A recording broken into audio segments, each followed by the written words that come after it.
À tous ces hommes et femmes qui ne foutent rien au travail, qui ressemblent à des statues vivantes dans les bureaux, qui tirent la tronche dès qu'on leur dit bonjour, qui réchauffent les chaises et attendent impatiemment leur salaire chaque mois. À tous ces hommes et femmes vaillants, vaillantes, compétents, compétentes, mais coincés dans un travail qui les déprime, qui ne se sentent pas à leur place, sans même réaliser qu'ils sont dans un énorme traquenard.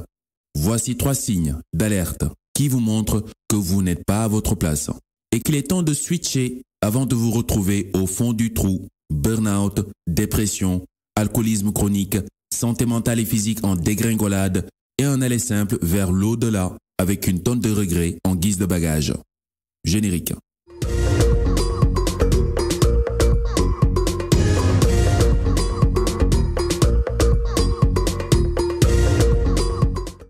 Je me rappelle de mon bullshit job de l'époque, que je ne voulais pas quitter malgré les nombreux signaux d'alerte.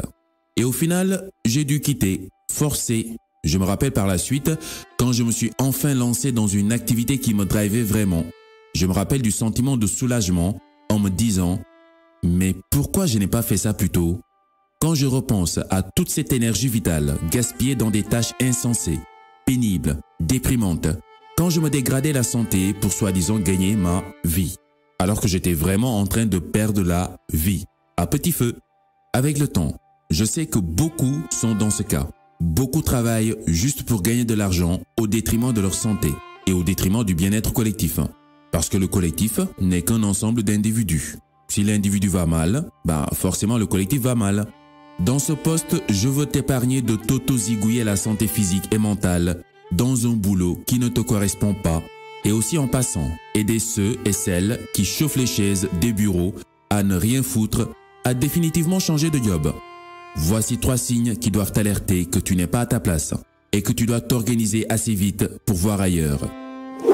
1. Tu te plains constamment. Tu te plains tout le temps. Imagine-toi dans ton bureau entouré de dossiers, mais ton humeur est aussi sombre qu'un ciel d'orage. Chaque petite contrariété devient une montagne à gravir. Chaque interaction avec tes collègues est une source de frustration. Ton boss, tu le vois comme un génie du mal, un escroc qui te vole ton temps et ton énergie. Tes collègues, des hypocrites qui te sourient en face et te poignardent dans le dos dès que tu as le dos tourné. Les règles de l'entreprise, complètement absurdes, du grand n'importe quoi. Tout cela crée un environnement toxique où le simple fait d'être au travail te plonge dans une humeur exécrable. C'est comme si ton corps t'envoyait un signal de détresse à travers des plaintes incessantes, criant désespérément « à l'aide ». Cela peut être dû à un job qui ne te passionne pas du tout, ou à une forme d'harcèlement au travail.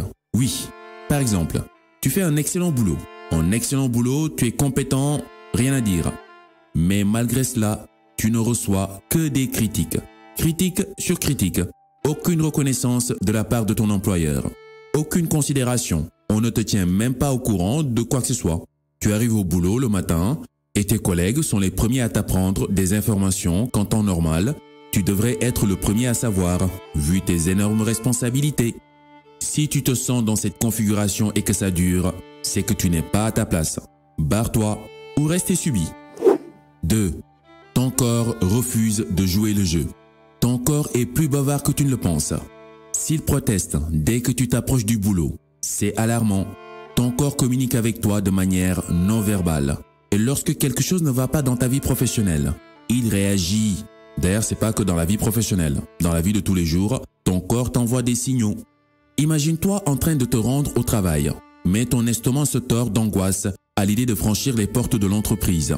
Tu ressens des nausées, des maux de tête ou même des insomnies la nuit précédant une journée de travail. Les dimanches par exemple, tu stresses à l'idée de penser au lundi et les vendredis, tu retrouves le sourire à l'idée de penser au week-end. Ces signes physiques ne sont pas à prendre à la légère. Ils sont comme des feux clignotants sur le tableau de bord de ta vie, t'avertissant que quelque chose ne tourne pas rond. Écouter ton corps est crucial, car il te dit souvent ce que ton esprit refuse d'admettre, que ton travail actuel te zigouille plus qu'il ne t'aide. Donc, si tu es dans cette configuration et que ça dure, barre-toi ou reste subi. 3. Ton job n'a aucun sens. Rappelle-toi, Dès lors qu'on perd le sens de la vie, soudain, la vie n'a plus de goût. Et ce n'est pas qu'un jeu de mots. Parfois, même les meilleures conditions de travail ne suffisent pas à insuffler un sens à ce que tu fais.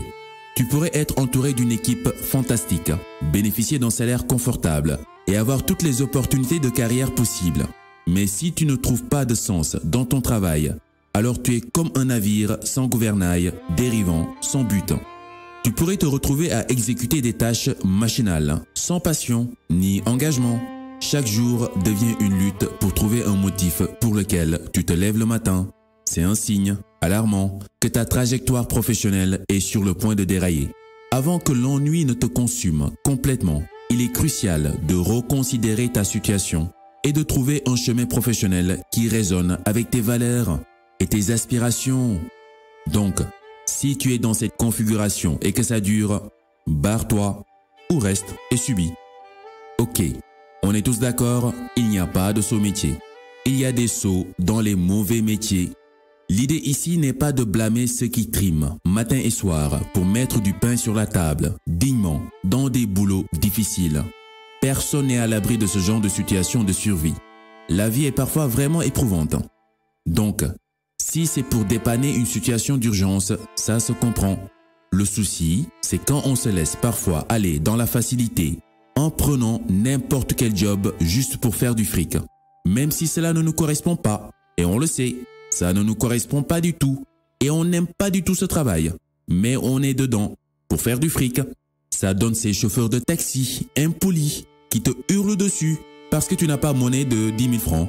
Des fonctionnaires municipaux qui tirent la gueule dès que tu leur demandes une information qu'ils sont censés te donner d'ailleurs. Des policiers qui croient que la seule manière de communiquer est de crier sur les gens et les menacer. C'est comme ça qu'on se retrouve avec des personnes incompétentes au mauvais poste. Des personnes qui ne foutent rien et qui ne veulent pas céder leur place à quelqu'un. Si tu n'aimes pas ce que tu fais, comment peux-tu fournir un service appréciable à tes interlocuteurs? L'astuce, c'est de trouver un sens dans tout ce que tu fais. Peu importe que tu sois salarié ou à ton propre compte ou dans un job temporaire qui te saoule. Trouve un sens dans ce que tu fais, même si c'est juste temporaire. Accroche-toi à cette raison qui te pousse à te lever chaque matin, même si ça te donne l'impression de nager à contre-courant. Et dans ce cas, la douleur sera acceptable. Les mamans qui vendent des cacahuètes par exemple sur le marché savent de quoi je parle. C'est très dur parfois, mais la pensée de nourrir leur famille les pousse à aller de l'avant. Donc, assure-toi de trouver un job qui te fait autant vibrer avec ou sans argent, ou de grâce, bouge ton gros popotin de glandeur de là et laisse la place à celles et ceux prêts à se donner à fond pour, crois-moi, ta santé mentale t'en remerciera dans tes vieux jours. C'était les chroniques by Demba. Sur ce, à la prochaine.